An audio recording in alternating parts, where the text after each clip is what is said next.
David spent 3 weeks walking through the Congolese forests to escape the fighting in his home country.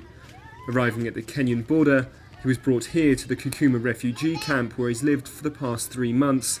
His first job, to build somewhere to live. We are suffering a lot.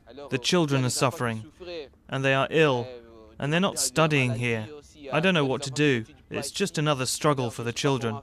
But like thousands of other young people here, once his house is finished, he'll have nothing to do. In Kakuma, more than half of the 75,000 refugees who live in the camp are under 17. When the students of the 14 primary schools graduate, they must compete for a place here, the only secondary school in the camp. Is supposed to have 560, but because of being only one secondary school, we have 815 students, so which means we have 255 in excess. And therefore, there is need to open another secondary school. But the students crammed into the classrooms are the lucky ones. Thousands are turned away.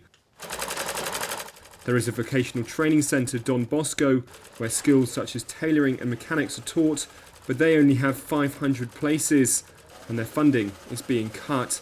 The director fears that without anything to do, young men will turn to crime. And you know the danger of leaving young people without being occupied. UN recognizes that, but secondary and technical are not a priority of UN.